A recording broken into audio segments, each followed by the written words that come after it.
Good afternoon, everyone, and welcome to our webinar today here at the United Methodist Foundation of Louisiana on taking care of business, a roadmap for those who will someday take care of you, a book written by our guest today, Phyllis McLaurin. Here's a copy of the book, and you'll notice that it's a soft side workbook, and we're going to reference that here in a few minutes. So, as you know, I'm Chris Spencer, and I'm the president of the Methodist Foundation, and I'll be your host today. Our guest today is Phyllis McLaurin. And Phyllis is a lifelong Methodist and member of First United Methodist Church of Baton Rouge. Phyllis is a retired banker who spent 42 years in banking. Hard to believe, Phyllis, 42 years, your career, your wonderful, illustrious career. She retired as market manager of the JP Morgan Chase private banking office here in Baton Rouge. And now Phyllis is a published author. So Phyllis is joining us today, and we're going to delve deep into all the things that we need, a roadmap, if you will, for taking care of those that are closest to us, and also for those that would take care of us in our lifetime. But before we start, a few little housekeeping items. We're going to invite everyone to feel free to ask questions in the chat portion, the bottom of your screen. At the end of the webinar, Kelly Johannesson, our Director of Communications, will relay those questions to Phyllis. We are recording this webinar, so within a few days, we'll be emailing the recording out, and we will be posting on our website for those that aren't able to join us live today. And that will be on our website, of course, at www.umf.org. So Phyllis is joining us today to discuss the book that she wrote to help others plan for their future. It's designed as a roadmap to help us document the information that's necessary to care for us should we become ill or incapacitated, or for our loved ones that may be charged with taking care of us at some point in our lives. Before we get started, I want to share some statistics that, man, I find these to be just astounding that I found in doing a little research and preparation for today's webinar. So more than 65 million Americans, so basically 1 in 3 of the US population, provide care today for a chronically ill, disabled, or aged family member. And almost 3/4 of those caregivers either work or have worked while providing care. And of that, about 66% of them report having to make some work adjustments to care for those loved ones. And almost 70% of those caregivers are women. There's a lot more statistics, and I'm sure those statistics are even exacerbated due to the pandemic. It's definitely a topic that is very timely for all of us. And so without further ado, Phyllis and I are going to get into the book. So Phyllis, thank you for being with us today. Thank you so much. This is such a pleasure to be able to sit and visit with you and talk about something that has brought me a lot of joy, and hopefully others as well, and to be able to answer the questions of those that have joined us. So thank you. Absolutely. We're glad to have you. We're excited about our conversation today. So let's lead off. Where did you get the idea to write the book? So as you mentioned, Chris, I retired in 2013, and I did so because my mother had made the decision to move into assisted living, and I grew up in North Carolina, so I knew that I was going to have to go back and forth to help her with that transition. Little did I know that within 6 months she would be diagnosed with a terminal illness and then pass away 3 months later. I was very blessed to have that opportunity to spend with her, and she was still cognizant enough that I could ask her questions on the things that I needed to take care of her.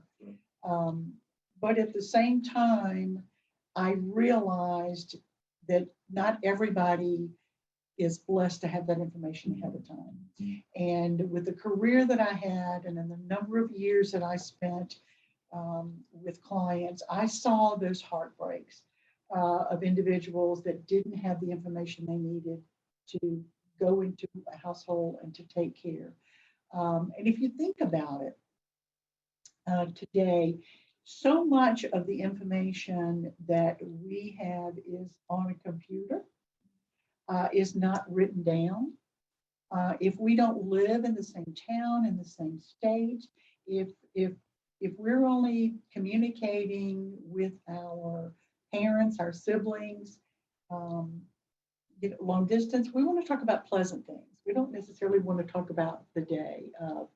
And there's a reluctancy, and always has been, for individuals to prepare for the time that they're not here, much less for the time that we are, and have the information communicated one way or the other, whether it's documented or verbally, so that someone can walk into our home and take care of us. So the whole purpose of the book, and I can remember having gone through that with Mom, and my husband and I were driving home after we had lost and buried her. And I realized that while we had prepared our wills and our estate plan, our children lived out of state. They didn't have a clue how we managed our daily lives. And if something had happened to us, and God forbid, something at the same time, they wouldn't even know where to begin. So I guess that was the initial motivation for me to start documenting. And then I would share my checklist with friends who were going through the same thing with a spouse or with a parent or another family member. And they encouraged me. It's like, Phyllis, you've got to put this in writing. You've got to put this in a book. And so that was the beginning, and that's how the book was created. That's great. I love your imagery of we live in a world of computers and everything, electronics, technology, and we don't take the time to write anymore. I think that's a great point, Phyllis, and you bring up something that's pretty powerful. To me, this book is an opportunity to kind of press the pause button and take a moment, or a lot of moments, to reflect. And it sounds like that's exactly what you did over the process of designing this book, because it's very thorough. And each of you will get a copy today of the book, and you'll see what I'm talking about when we mail it out to you. I'll have some more information coming on that a little bit later. But the book is so thorough. And I use the term book in a little bit of air quotes. Think of it as a workbook, because it is a living, breathing document, and Phyllis designed it that way. I love that you not only included checklists and other ways to include the valuable information in this book for our loved ones and for ourselves, but you also include a lot of what I would call snippets and instructions on why these areas are important. Things like personal property wishes. We all, probably have a primary residence, and we have but a lot of us have a secondary residence. I'll say us, not me. Or vacant land that maybe we've inherited. What would we do with that? What would be our intention for that land? Philanthropic pledges. We'll talk about that as well. You make some points about a great point about life insurance agencies and contacting a life insurance agent maybe after the need for life insurance exists, but the policy is still valid. But to consider if it could be converted into long-term care coverage. A wonderful, wonderful strategy that most people don't think about. You also talk about requests outside of your will, which a lot of folks, again, it's not something that is typically covered specifically in the will. I always think of wills as being very high. You think about the major assets, but you don't think about the other things that are important. And I'll share a story with you. One of the things that Mother did that was such a blessing to us is that knowing that she was going to be passing away, I gave her a little green book one day. And I said, Mom, would you note everything you have, your antiques, your jewelry, your artwork, those things that are still with you, would you just make a note of who you would like to have this? I need this in your own handwriting. And would you put it in the top drawer of your secretary when you're finished? And she did that. So after she passed away, I was able to share that with the other family members. And there was absolutely no question and no squabble, because this was in Mom's handwriting, and everybody could connect with why she wanted them to have certain things. Wow. And that was very special to all of us. Phyllis, that's a gift in and of itself. And Yes. we talk a lot of times here at the foundation when we're leading a presentation or a webinar about plan giving, we talk about one of the greatest gift that you can leave to your family and writing a will is an estate plan is the gift of planning out your estate, because there are so many stories tragically of families that are fractured and splintered because of the lack of planning. And then you asked me earlier about the feedback that I had gotten.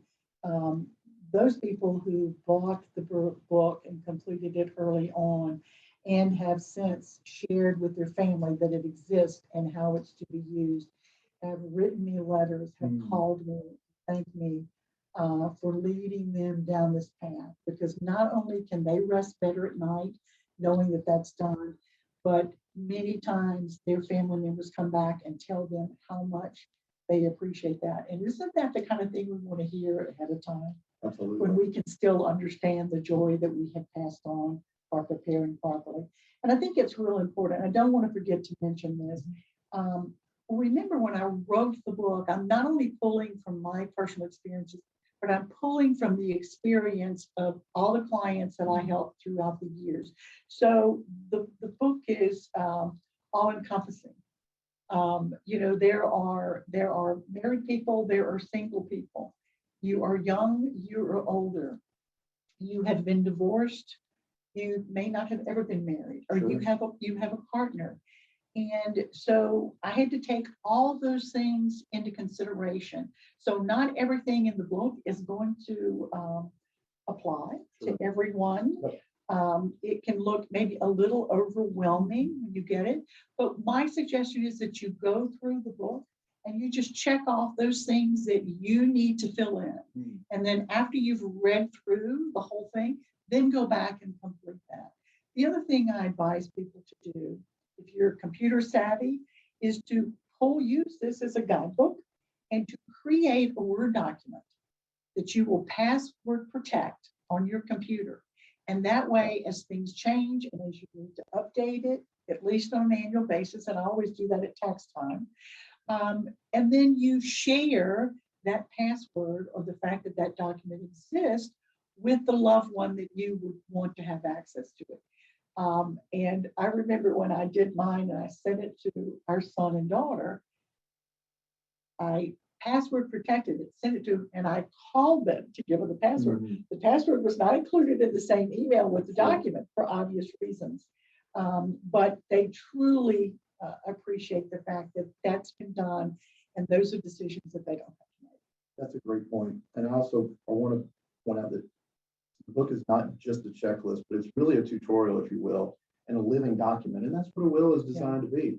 70% of Americans tragically pass away without a will. Statistics show consistently.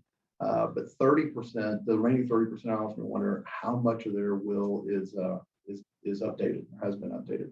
One other thing I would say too is that the information that you're providing you're not just providing information, you're protecting people, and you're kind of leaving some points or leading points to protecting people. Talk about that for a second, and some of the points that you make in the book about how we should protect our information, not just disseminate our information or put it in a place to leave it, but how we could protect that information and how we should be protecting our loved ones' information as well. So there's a whole chapter on security considerations, and it talks about everything from when you no longer in a position or need to borrow money or use credit. You can go online or you can call the different credit bureaus and close your credit down. That way someone can't go through identity theft and open an account and borrow money or set up a charge account or whatever in your name. And I did this about 6 years ago. And then something came up and I needed to apply for credit. I went online, I unlocked my credit reports and long enough for them to process the account that I needed. And then I immediately shut it back down. So many times we write things and we leave them playing around. Yep. And in this day and time, we just cannot be too careful. So I try to cover some of those things in the book as well. So leaving a will is not enough just for the family members who follow you, correct? Correct. Yeah. So one of the main reasons that the United Methodist Foundation of Louisiana exists is to educate Methodists about planned giving and about leaving a legacy. And in chapter 10 of the book, I guess maybe it's a chapter that's nearest and dearest to my heart. It's titled Estate Planning. How does your book tie in with that mission? So I used to tell my clients that when you marry, purchase a house, and especially after you have children, you need a will. So most people that do that are in their late 20s and early 30s. But look at everything that changes as we age over time. And when my husband and I first developed our will, of course, we left everything to our children. They still had to be educated, go to college, get a start in life. Well, as time goes on, they're now self-sufficient and they don't really need all of those assets to be passed on to them. And so, we've fought through that. So some of the things that we have supported throughout the years, i.e. our church, and that goes beyond our tithing. And so we have, we've made some adjustments in our will and we've shared that with our children to let them know. And they're perfectly okay with that. I mean, they appreciate the fact that we're out there and we're helping others. And that's the type of joy that continues way beyond our lifetime. Absolutely. That's a great point. Well, and I think whether you call it a Christian testament or you call it a personal will and testament, and the testament part of going back to the last will and testament, the testament part is the opportunity for us and our loved ones to say what's important to them and to direct how they would not only want to be remembered, but the things that are important to them throughout their lifetimes. And that's a critical part of the book. I guess let me ask you this question. What's the worst thing that can happen, since we're on this topic, to adult children whose parents pass away without leaving them a will or instructions? Oh gosh, it would be really hard for me to pinpoint one thing. I think the first thing that would come to anybody's mind is that if you've not left proper instructions, is that your children are left to try to figure it out among them. And we need to stop and think, even though our children may be close, they're influenced by their spouses, by grown children, by other aspects of their life. And so I think that's why it's so important that we do those plans ourselves. The other thing I was exposed to this certainly, throughout my career, but I found it interesting as I was helping friends after my retirement go through the processing of taking care of a spouse or a loved one. You would not believe how many assets had not been identified ahead of time. And I would either find them in paperwork that I was going through with them, or I advised them to go online to the state where where they lived or where their parents had lived, to check to make sure if assets were not escheated to the state because they were unclaimed property. You would not believe how many times we found assets that they didn't even know existed because they had never mentioned them, they had forgotten about them. It's kind of like that. Well, it's kind of like that stock certificate that I found when I was cleaning out Mother's thing. And I said, Mother, what is this? Because nowadays we think about stock being in an investment account. And she said, oh, I don't think that's any good. I think, and I'd be a banker. I'm like, no, Mother, it's kind of like a dollar bill. If you still have it, it's good. And sure enough, it still existed. And it was still valid. And so that is something that we immediately put into her investment account and was there to distribute based on her wishes. Wow. So, I guess I'm going to pull out my copy of the book. The copy that I have is mentioned earlier. There are points of the book and parts of the book that may not be germane and applicable to everybody, but I've gone through and identified the parts that are important to me that I think are going to be applicable. So once somebody has completed the book, and again, earlier I talked about it as really a workbook, but as much as they completed the book or come close to completing it, because I think when you're going through this process, I don't know that you ever complete it. But once you get to a stopping point, let's say, for where your current situation may be, what should they do next? So I think this is something that continuously has to be updated. And I advise people that I speak with that unless it's something that's real important that needs to be noted, you need to document immediately. And there's space at the end of each chapter after you've completed it. There are extra pages. And I always advise people to date it. When you're entering the information, put the date that you entered it. And if a family member is looking at the book, for instance, when I went into, if I were to go in to my sister's home to take care of her, and I didn't know what medication she was taking, I could go to the index and it says medications, current medications, page 102. I go to page 102. There's a list of all of her medications. But I want a date because if this was 2 years ago, I know I've got to get, she may not still be on all those medications. So you date, every time you change something, you need to put a date so that the loved one knows how current that information is. And that's a critical point for both for that example, but also in the book that you have chapters tied to the pages. Yes. And the checklists. Which I so think if is I were awesome. to go, another example I give is if you had to go into a loved one's home to take care of them and something happened to their home, i.e. you need an electrician, you need a plumber, who do they use? There's space in the book to document who to call. This is my plumber. This is my, this is my electrician. This is who I use for those type of things. My husband, I hate to admit this, but we've had an off-site storage for almost 20 years. Okay. Until I documented this book, my children didn't know that existed. So there are lots of things that can slip through the cracks if we don't document it. And this is just a reminder. It's just a constant reminder. And the other thing I want to point out is that this is not something that's going to be done overnight in a week.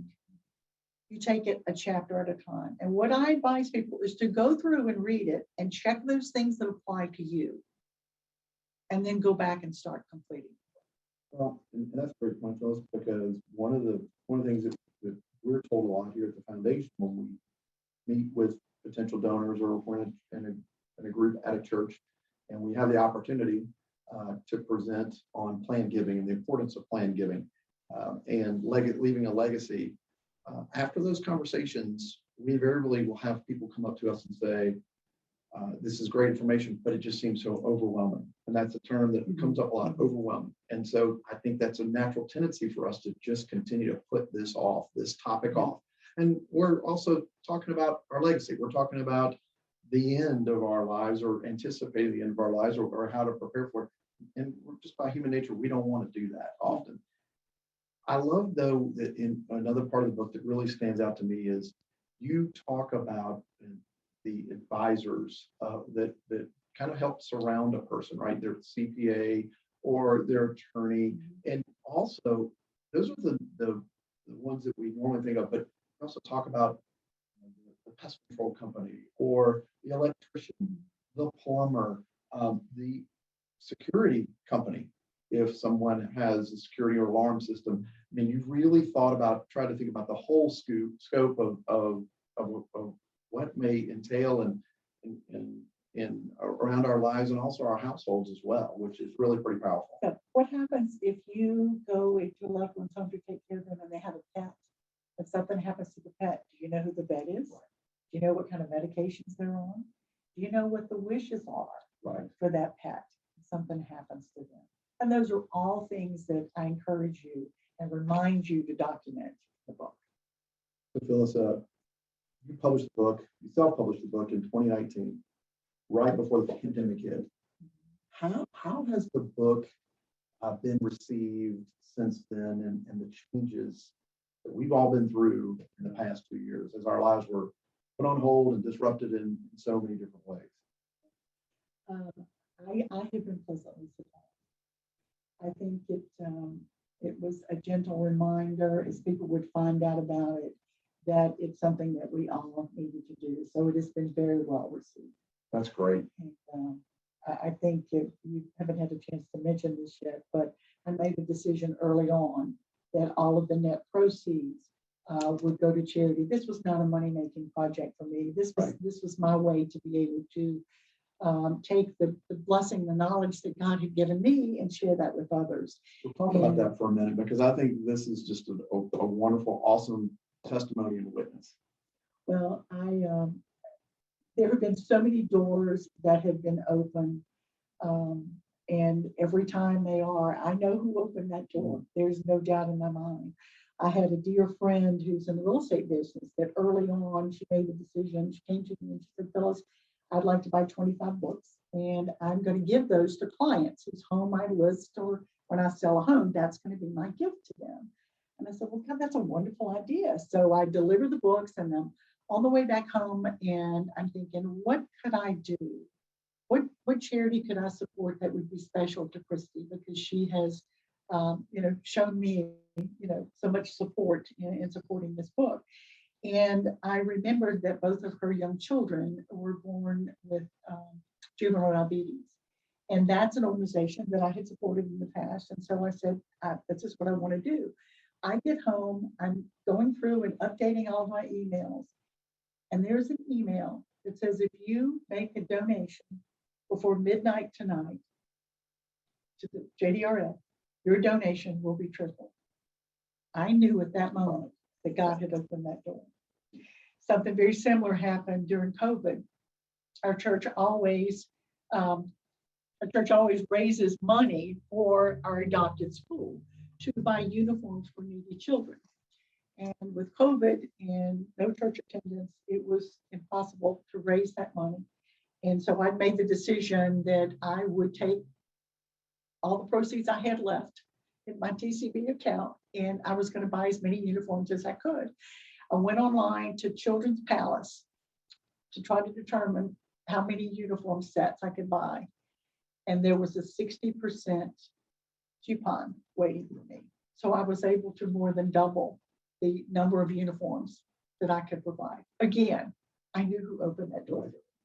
There were no coincidences. Life. No. Yeah. Well, I really appreciate you joining us today. This has been wonderful. I hope y'all will find, y'all that are watching today, and those that will be watching once we record and post on our website, you'll find this information to be very inspiring, and will motivate you to take a copy of your copy of the book that we'll be sending to you and mark it up and start working on it. Phyllis, I'd ask you just one other point. We talk about sitting down and working on the book and taking it step by step. I think it's probably important too to sit down with your spouse or with your significant other to work on it together. And it's really a great conversation initiator to tackle it together. Absolutely. So, well, as I mentioned when we got started this morning, we're gonna go to questions. So Kelly, we're gonna turn it over to you. See if we have any questions in the chat at this time. No questions right now. Okay. As I said at the top of the hour, or bottom of the hour, we started today at the bottom of the hour.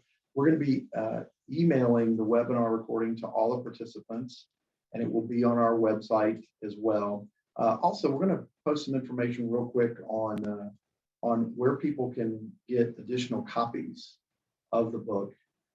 As we mentioned, we are giving away a copy of Phyllis's book free to everyone who registered and attended today.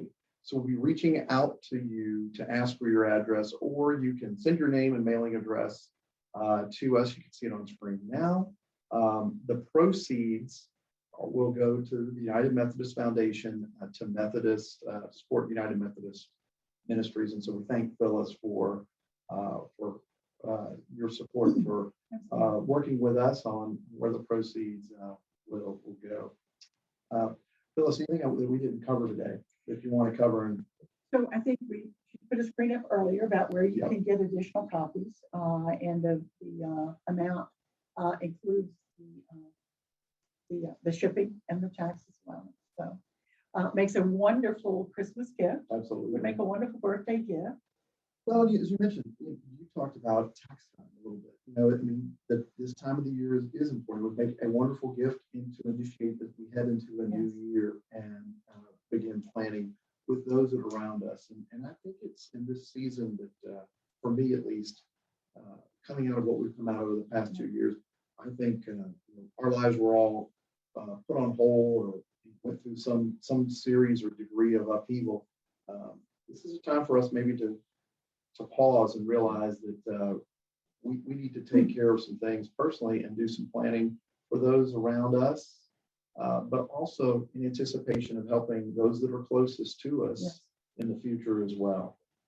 First, I want to mention one last thing before we close, and I hope that everyone that has an investment advisor or banker has shared this information.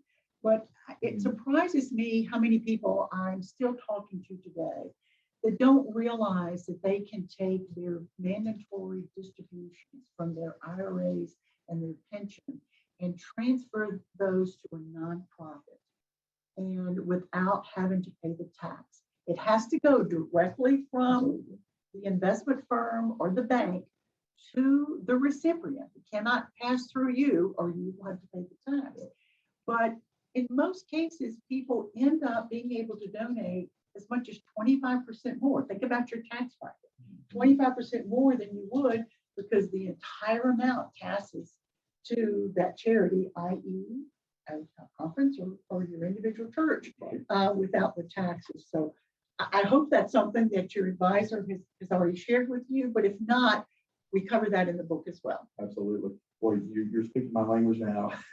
I'm so glad you brought that up, because that is a strategy that look at it from a charitable donation standpoint or a tax planning strategy standpoint, however you view it. It's a wonderful way to satisfy a church pledge, a wonderful way to make an additional pledge to any kind of entity that is near and dear to your heart. We certainly hope you'll start with your church or a Methodist related entity, and go from there. But it is a wonderful way to make a gift of some assets that you have taken the care to set aside throughout your working life, and it's a great way to give. So what a great point. I'm so glad you brought it up before we wrap it up. Well, this has been a true pleasure. Thank you. I get so much joy. I miss my banking career. It's been gone for 12 years now, but I miss it for this very reason. I love interacting and sharing with people. So thank you all for attending today. Well, this is a great way, I think, to continue your legacy of being an advisor to others. And that is something that we take very seriously here at the foundation, is near and dear to us. So we really appreciate the time today, and we appreciate everybody joining us today. Thank you, and good afternoon.